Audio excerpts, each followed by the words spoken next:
It's changed a lot, and the primary reason still holds. This is the kind of store that I want to hang out in. This is the kind of store that I enjoy spending time in.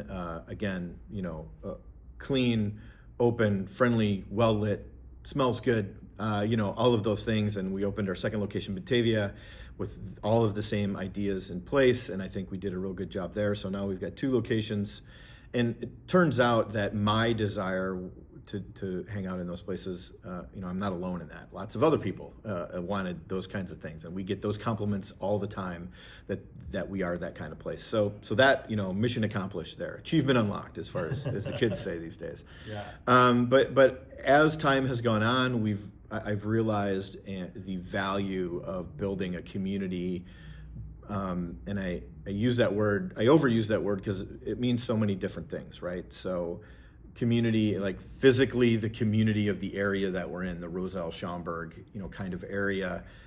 This is a great community, and we like this community a lot. So we like to have a local business and support the local economy and that kind of thing. And then the community of gamers. So there's the people that come in and hang out.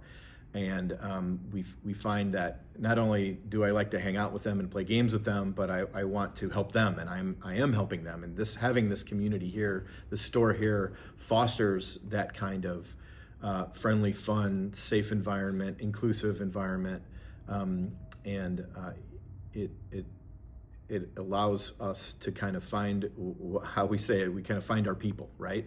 So the value there has just become so evident to me over the years, and along those lines, starting to not just support the community and giving them a place to find each other and hang out, but also like actually supporting the community and running events that are charity events, where it's all kinds of different charitable events or support events, or it's local schools or local libraries or local youth groups or the Boy Scouts or any kind of community like that. We're actually supporting them either with running events or doing supporting their event or visiting their event or donating product to them or just donating to them, from a business perspective.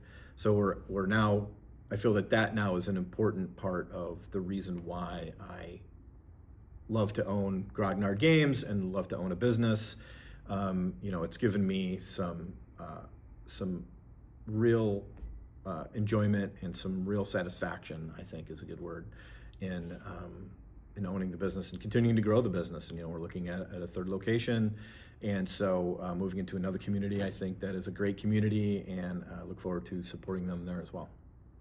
Excellent. I love that. You answered about 3 more of my questions, so thank you. Well, as I always say, Sam, if you want to know anything about a business owner's business, just ask them, because we love to talk about ourselves. That's true. I've been working here for a little over a year, and I remember that's one of the first things you ever said to me. Yeah. What do you think is the biggest challenge that you've faced since opening the store? It can be at either location or not even necessarily specific to a location, but just in general when it comes to opening the store. That's a big question. It's hard to say the biggest challenge. I mean, challenges in general are just of any kind of small retail business, especially, kind of a niche business, is just letting people know that we're here and getting people in the door to kind of expand their reality, and then communicating to them what kind of store that we are, right? Because it's not nearly what it was when it comes to any kind of thought or stereotype or generic idea people may have about quote unquote game stores, right? And there are lots of different kinds of game stores and businesses, but it's when you say, oh, I own a game store, everybody has a preconceived notion of what that means, and trying to communicate to people what we mean by our game store and the whole community thing and the support and the find your people, that kind of stuff. That is, it's challenging, but it's a good challenge, right? We enjoy letting people know that, and I think it's a positive thing. So, there's all kinds of challenges to owning a small business, and most of which are boring and financial in nature. But I think letting people know that you're here and what you're trying to do and why you're trying to do it, which is kind of why we're doing this too, right? So. Absolutely.